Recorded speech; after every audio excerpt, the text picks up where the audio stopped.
দিল্লি থেকে একটা চিঠি লিখে পাঞ্জাবে পাঠিয়েছে।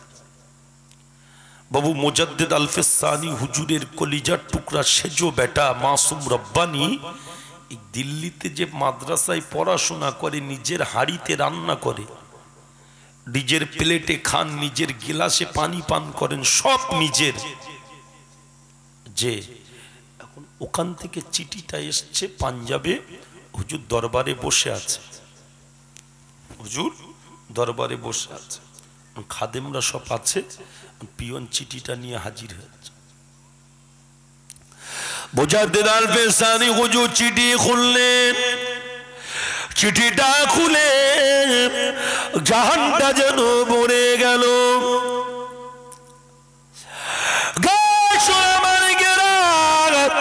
চিঠিটা খুলে দেখতে পান চিঠিতে লেখা রয়েছে, আব্বু আমি মাসুম রব্বানি আমার সঙ্গে প্রতি রাত্রে আল্লাহর নবীর দিদার নসিব হয়।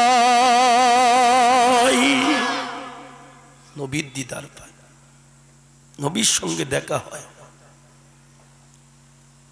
এখন ছেলে যদি দিনদার হয়, পরেশগার হয়, আল্লাহওয়ালা হয়, মুত্তাকি হয়, নামাজি, মুসল্লি, ভালো হাফেজ, কারি, মাওলানা, মুফতি, যে যদি হয় বাবু, এতে আব্বা মায়ের সম্মান বাড়ে না কমে? ছেলে যদি চোরচাপটা চিটিংবাজ হয়, রাত 12টার সময় যদি মুরব্বী মানুষ, ভালো মানুষ, আবার অনেক সময় দেখতে পাওয়া যায় ভালো ঘরে একটা বেকা তৈরি হয়ে গিয়েছে, বাপ খুব ভালো মানুষ কিন্তু এমন একটা ছেলে তৈরি হয়েছে তার জন্যে বাপের সম্মান থাকে না, এরকম আছে না নেই? বাবু ছেলে যদি ভালো হয়, ধরেন আপনার একটা ছেলে আপনি কারি সাহেব তৈরি করেছেন, মানে গ্রামে এই মেহফিল হচ্ছে, ছেলেটা কিরাত পড়েছে, সকালবেলা আপনি চায়ের দোকানে গিয়েছেন আর দেখছেন মানুষ সব বলা কওয়া করছে, কি রাস্তা দিয়ে আসছেন, অমুকের ছেলেটা না খুব সুন্দর কিরাত পড়েছে, ছেলেটা তৈরি করেছে বেশ। এটা শুনলে বাপের মনটা খুশিতে ভরে যাবে না? আর আপনি যদি রাস্তা দিয়ে আসেন আর যদি আপনাকে দেখে বলে, বাবু কাল রাতের বেলা 12টার সময় আপনার ঘরের দরজায় পুলিশ এসেছিল, কি ব্যাপার বলেন তো, এটা যদি শোনেন কেমন লাগবে? ঠিক বলছি না ভুল বলছি?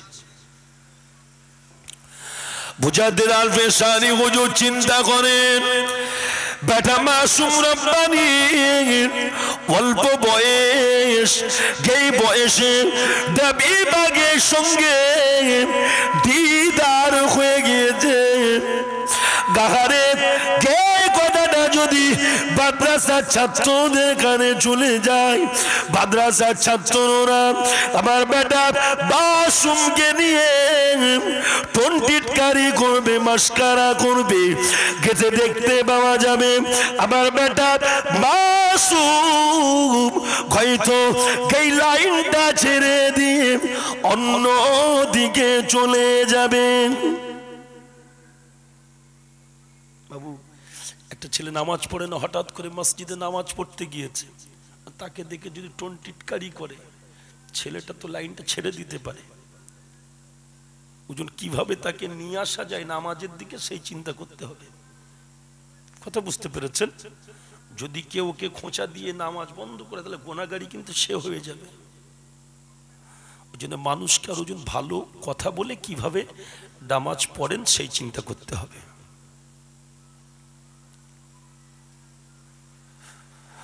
মুজাদ্দেদ আলফেসানি হুজুর চিন্তা করলেন,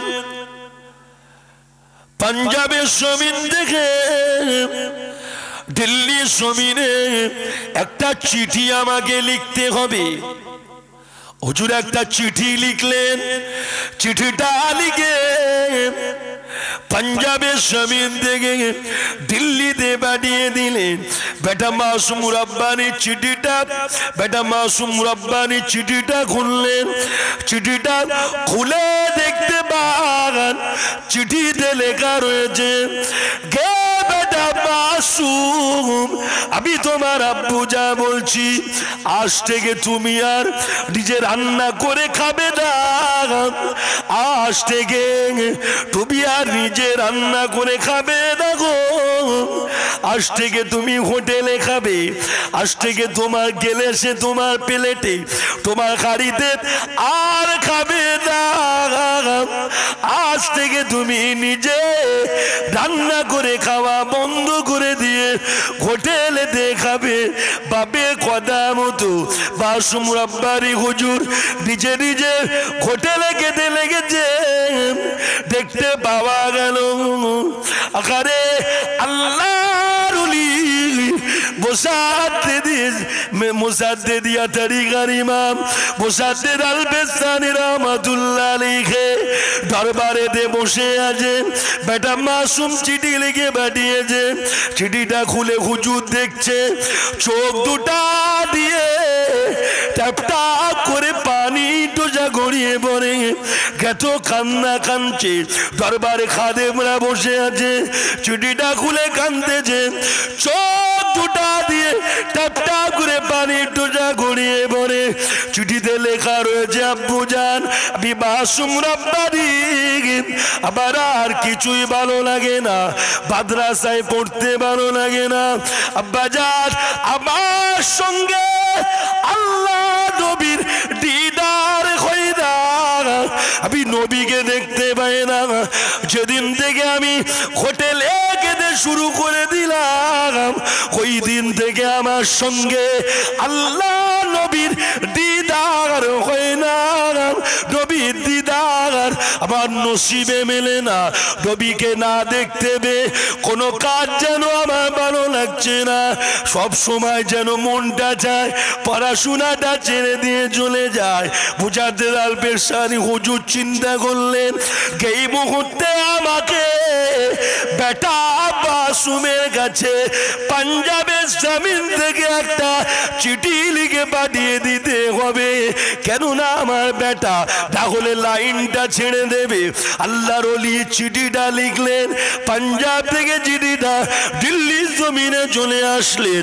মুজাদ্দিদিয়া তরিকার ইমাম মুজাদ্দিদ আল বেসানি হুজুরের সেজো বেটা মাসুম রব্বানী চিঠিটা খুললে, বাবা চিঠিটা খুলে দেখতে পাচ্ছেন আব্বু জান বলছে, বেটা মাসুম রে, আজ থেকে তুমি হোটেলে আর খাবে না, আজ থেকে তুমি নিজে যেমন রান্না করে নিজের হাড়িতে নিজের গ্লাসে নিজের প্লেটে খাচ্ছিলে ঠিক তেমন ভাবে খাবে।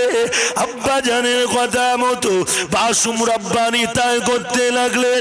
দেখতে পাওয়া গেল একটা চিঠি লিখে দিল্লির জমি থেকে পাঞ্জাবে পাঠিয়ে দিলেন। আল্লাহর ওলি চিঠিটাকে খুললেন, চিঠিটা খুলে দেখতে পায় চিঠিতে লিখছে, আব্বু জান আমি মাসুম যেদিন থেকে হোটেলে খাওয়া বন্ধ করে দিলাম, ওই দিন থেকে আমি মাসুম রব্বানী আমার সঙ্গে প্রতি রাত্রে আল্লাহর নবীর দিদার হয়। প্রতি রাত্রে নবীকে দেখতে। তাহলে হোটেলের প্লেটে গেলে যদি নবীর দিদার না হয়, বাবু হারাম মাল খেলে নবীর দিদার হবে না। আর প্রিয় নবী বলেছে, আমি রাসূলুল্লাহ আমাকে যে ব্যক্তি দেখে নিয়েছে সে সঠিক আমাকেই দেখেছে, কেন শয়তান আমার সুরাত ধরতে পারে না। আর যে আমাকে দেখে নিয়েছে আল্লাহ তার জন্য জাহান্নামের আগুনকে হারাম করে দিয়েছে। নবীর দিদার পেলে আল্লাহ জাহান্নামের আগুনকে হারাম করে দেয়। কথা বুঝতে পেরেছেন? নামাজ পড়েন, বড়দের সম্মান করেন, ছোটদের স্নেহ করেন, জবানটাকে ঠিক করেন। ঘরে খাটের উপরে শুয়ে শুয়ে ফোন এসছে আর বলছেন আমি রয়েছি অমুক জায়গায় তমুক জায়গায়, এই যে মিথ্যা, এটা কি বললে কি নেকি হয় নাকি? এটা বললে নেকি হবে? একটা মানুষ আমাকে ফোন করেছে, আমি ফোনটা ধরে আমাকে জিজ্ঞাসা করছে কোথায় আছে।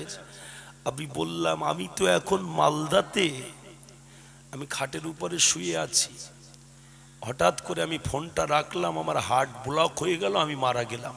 হতে পারে কি পারে না? ফোনটা রাখলাম, আমি মারা গেলাম।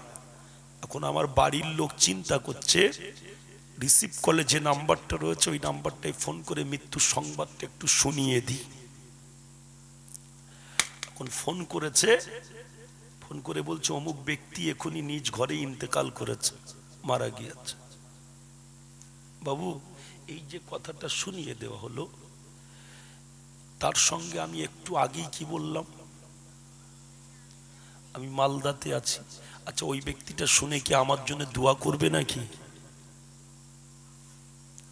আর আমি যদি সত্য কথাটা বলতাম, আবার মৃত্যুর খবরটা পেয়ে ব্যক্তিটা আল্লাহর কাছে হয়তো হাত তুলে বলতেন, আল্লাহ কিছুক্ষণ আগে কথা হয়েছিল, ব্যক্তিটা খুব ভালো ছিল, আল্লাহ তাকে জান্নাত দিও। ওই ব্যক্তিটার দোয়া যদি আল্লাহ কবুল করেন, ওর বিনিময়ে আল্লাহ জান্নাত দিয়ে দিতে পারে কি পারেন না? মিথ্যা বললে তো নেকি হবে না। বিশ্ব নবী 63 বছরের জিন্দাগিতে নবী একটা মিথ্যা বলেনি। আমরা দিনে মনে হয় কয়েক হাজার মিথ্যা বলি, তার ঠিক নেই। ঠিক বলছি না ভুল বলছি? যে নবীর দেওয়ানা শুধু বললে হবে না, কাজ করুন, কাজ করতে হবে। কথা বুঝতে পেরেছেন? প্রিয় নবী কেমন নবী দেখেন, রসুল যে দুনিয়াতে আসবেন এই সংবাদ তাওরাত কিতাবের বড় বড় পণ্ডিতরাও পেয়েছিলেন। কথা ঠিক বলছি না ভুল বলছি? আল্লাহ রসুল জন্মগ্রহণ করেছে, বিশ্ব নবীর জন্ম বৃত্তান্ত ইতিহাস আমি পুরো বলছি না, ওর ভিতর থেকে একটা পয়েন্ট আপনাদের কাছে তুলছি, খুব ভালো করে বুঝুন। প্রিয় নবী জন্মগ্রহণ করেছে, রসুল্লাহ জন্মগ্রহণ করবার পরে দুনিয়াতে এসেছেন।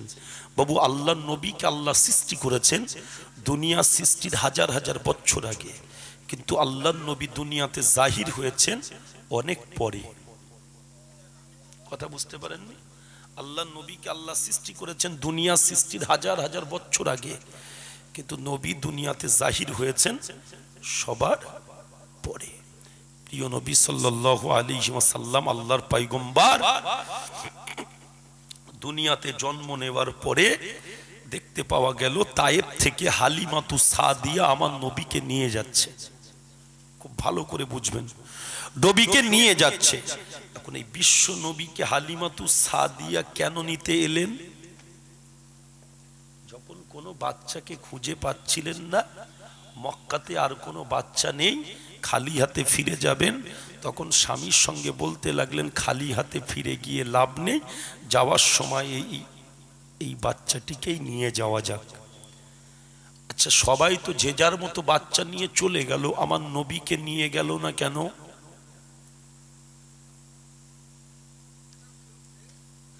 রসুল এতিম বাবু, বিশ্ব নবী এতিম, আহা বলবার মতো রসুলের কেউ নেই। যে বাচ্চাগুলোকে নিয়ে যাওয়া হবে সেই বাচ্চাগুলোকে সেখানে নিয়ে লালন পালন করলে এর বিনিময়ে কিছু পাওয়া যাবে। ধনী লোক হলে বেশি হবে আর গরিব হলে কম, ওই জন্যেই সবাই যে যার মতো ধনী লোকের বাচ্চাগুলোকে নিয়ে চলে গিয়েছে। প্রিয় নবীকে নিয়ে যাওয়ার মতো কেউ নেই। হালিমাতু সাদিয়া তায়েব থেকে মক্কায় আসলেন, এসে যখন বাচ্চা পেলেন না, স্বামীকে বললেন দেখো খালি হাতে ফিরে গিয়ে লাভ নেই, বাচ্চাটাকে নিয়ে যাওয়া যাক। প্রিয় নবীকে তুললেন কোলের উপরে।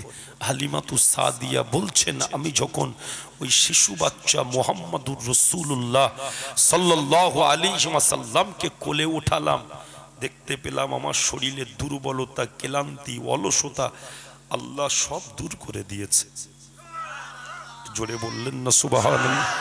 সেই নবী বলেছেন মা আতা, আল্লাহ পাক সেই নবী সম্পর্কে কোরআনে বলেছেন মা আতাকুমুর রাসূলু ফাখুযুহু ওয়া মা নাহাকুম আনহু ফান্তাহু। আমার নবী যেটা করতে বলেছে ওটা করো। নবী যেরকম খেয়েছে সেরকম খাও। রাসূলুল্লাহ খাওয়ার বিশ্ব নবী সাল্লাল্লাহু আলাইহি ওয়াসাল্লাম খাওয়ার সময়তে পরিপূর্ণভাবে পেটটাকে ভর্তি করে খেয়েছেন, একটা ভাগ খালি রেখেছেন। রাসূলুল্লাহ সাল্লাল্লাহু আলাইহি ওয়াসাল্লাম 63 বছরের জিন্দেগিতে উদার পুণ্য করে একটা দিনও নবীর খাওয়া হয়নি। সারাটা জীবন ধরে রসুল শুধু উম্মাতিদের জন্যই কেঁদেছে। খুব ভালো করে বুঝুন, বিশ্বনবী সাল্লাল্লাহু আলাইহি ওয়াসাল্লাম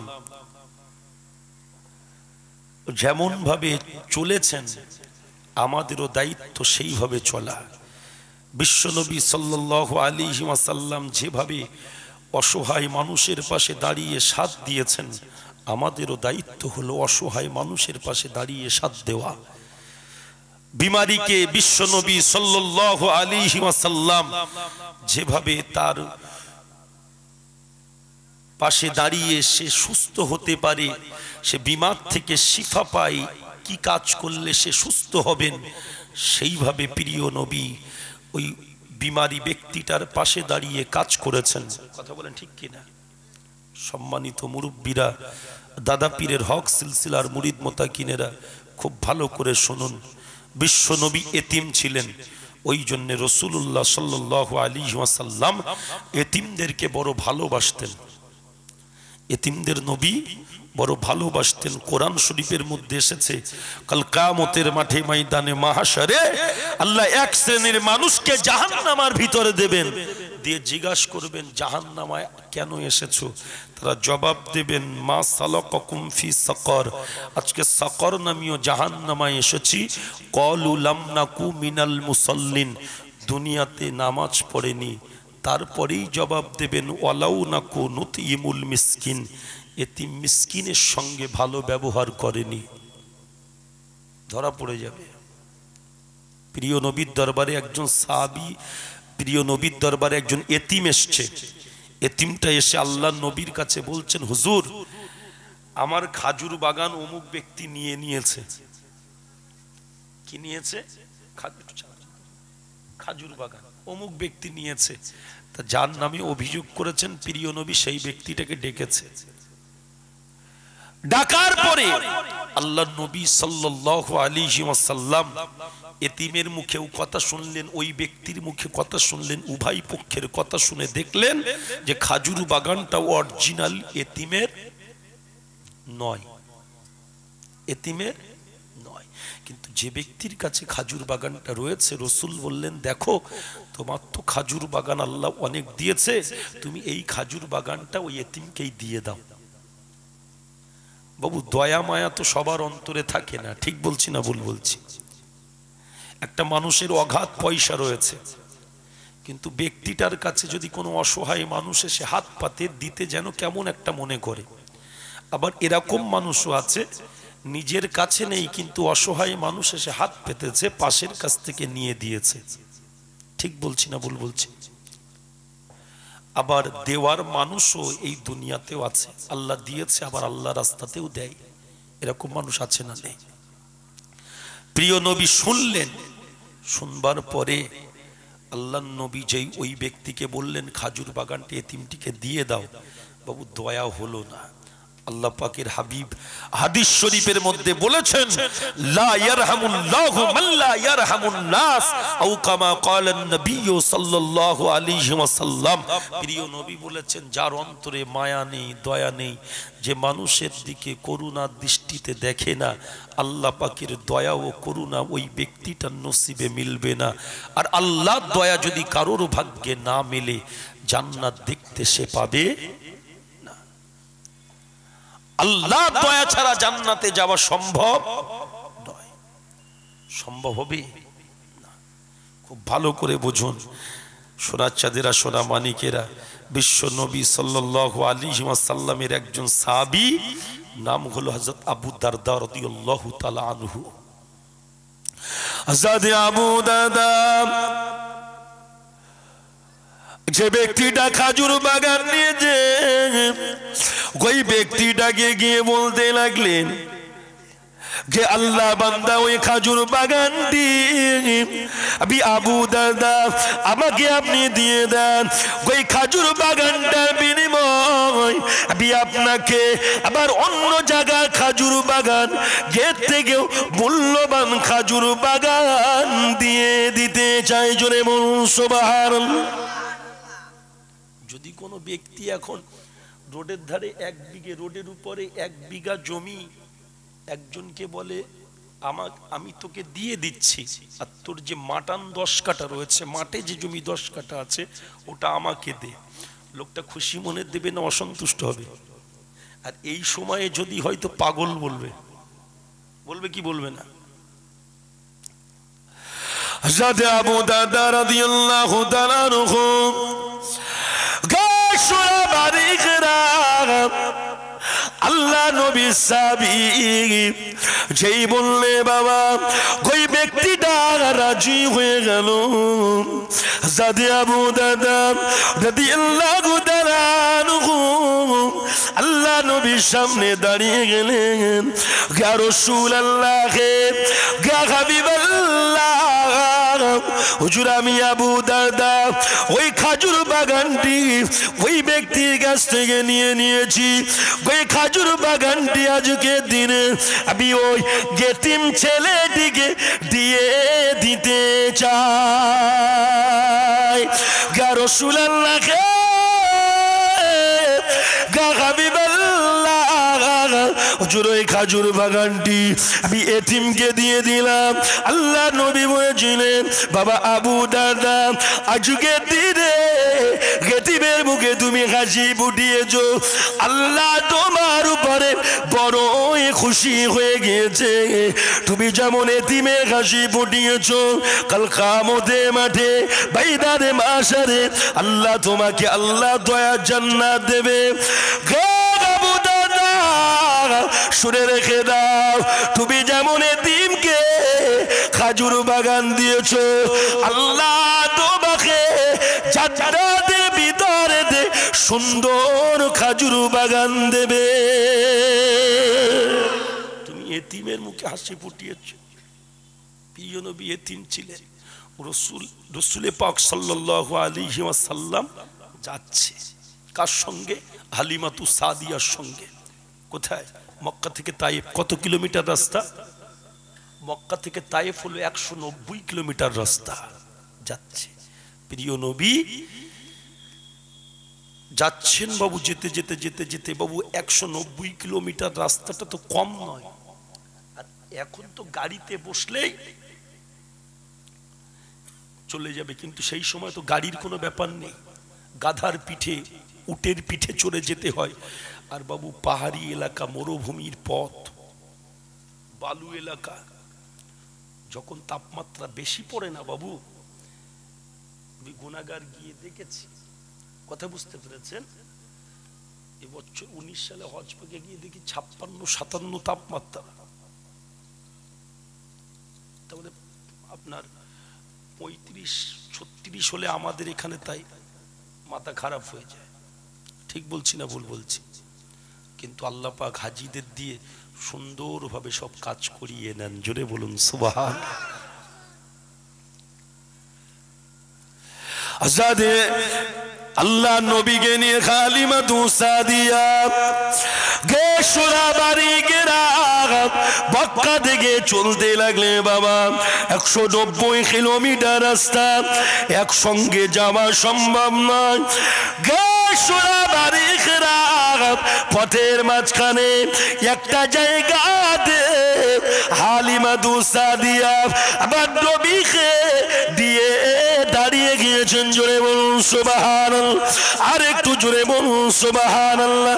আল্লাহ নবীকে নিয়ে দাঁড়িয়ে গেল।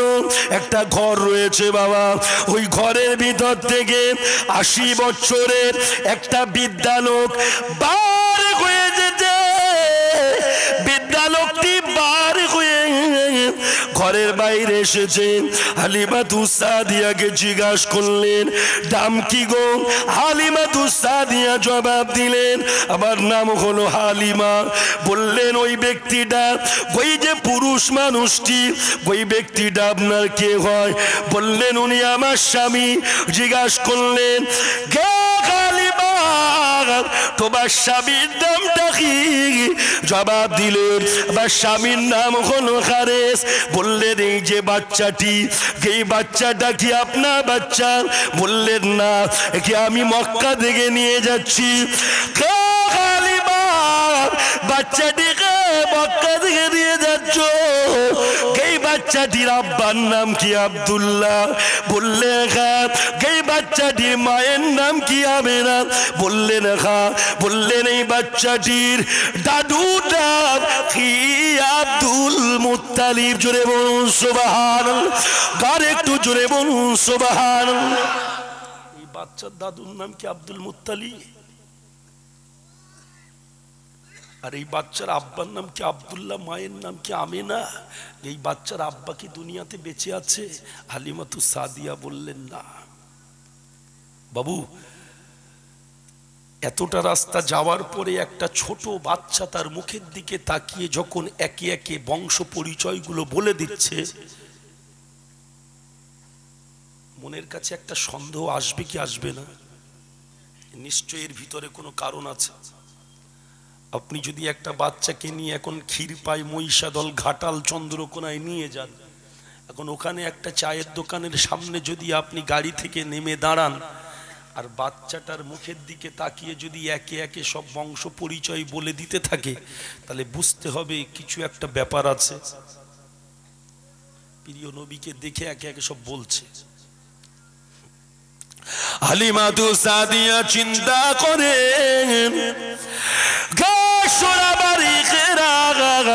চিন্তা করতে লাগলেন, এই বাচ্চাটাকে যখন আমি মক্কা শরীফ থেকে বুবুজান আমেনা ঘর থেকে নিয়ে আসছিলাম, ওই সময়ে বুবুজান আমেনা আমাকে বলে দিয়েছিলেন,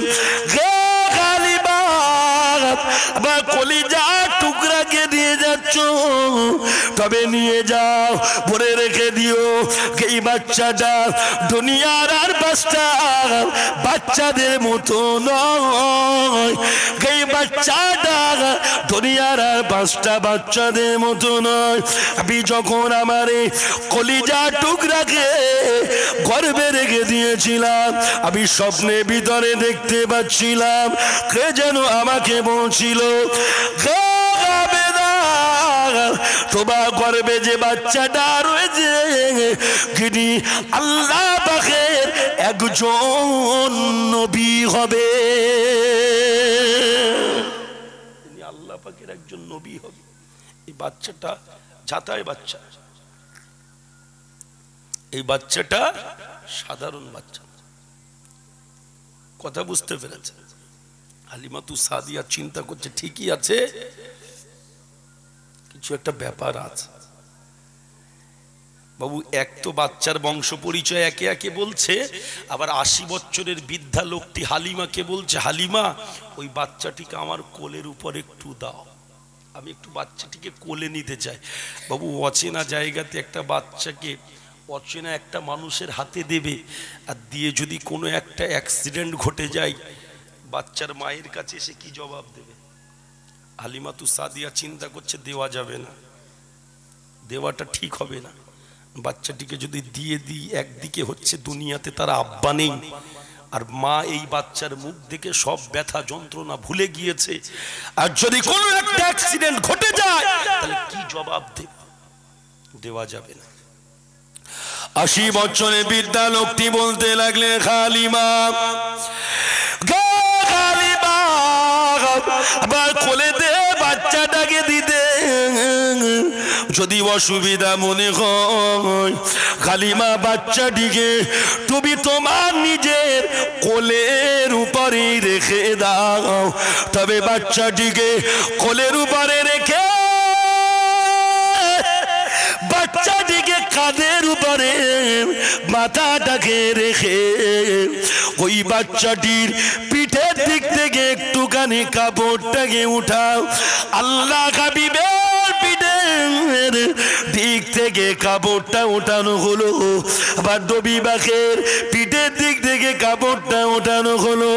কাপড়টা ওঠানোর পরে দেখতে পাওয়া গিয়েছে নবী পাকের পিঠেতে নবুয়তের চিহ্ন দেখা যায়। জোরে বলুন না সুবহানাল্লাহ। কি দেখা যাচ্ছে?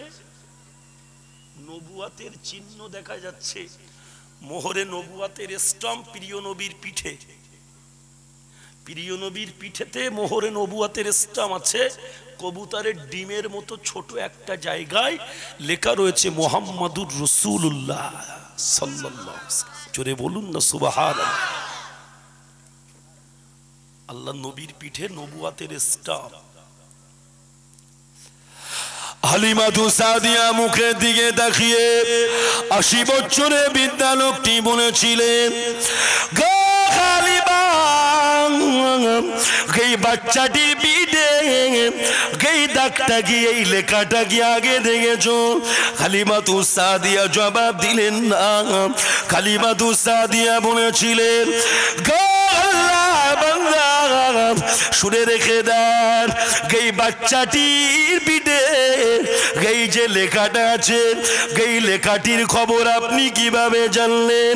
বৃদ্ধা লোকটি জবাব দিলেন, হালিমা, গো হালিমা, আমি হলাম তাওরাত কিতাবের পণ্ডিত, আমি তাওরাত কিতাবের পণ্ডিত, আমি তাওরাত কিতাবের ভিতরে দেখেছি আখিরি জামানার নবী, ধুর নবী, বিশ্ব নবী মক্কা থেকে তায়েব এই রাস্তাটা দিয়ে যাবে।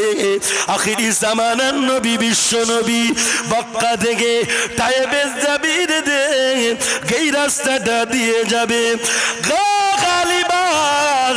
এই বাচ্চাটি যেদিন 40 বছর বয়স হবে, এই বাচ্চাটি আল্লাহর নবী বলে দাবি করবেন। জোরে বলুন সুবহানাল্লাহ। এই বাচ্চাটি হলো আল্লাহ পাকের নবী।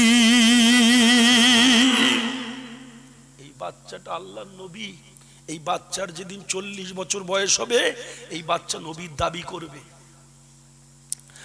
হালিমাতু সাদিয়া জিজ্ঞাসা করলেন, আপনার ঘর, আপনার জন্মভিটা কি এখানেই? তা বললেন, না, আমার জন্মভিটা হলো এখান থেকে অনেক দূরে। তাহলে আপনি এখানে? তা বলছে, আমি তাওরাত কিতাবের ভিতরে দেখেছি হালিমাতু সাদিয়া এই বিশ্ব নবীর দুধমা হবেন, আর হালিমাতু সাদিয়ার সঙ্গে মক্কা থেকে তায়েফে এই রাস্তা দিয়ে বিশ্ব নবী যাবেন। ওনার সঙ্গে দেখা করার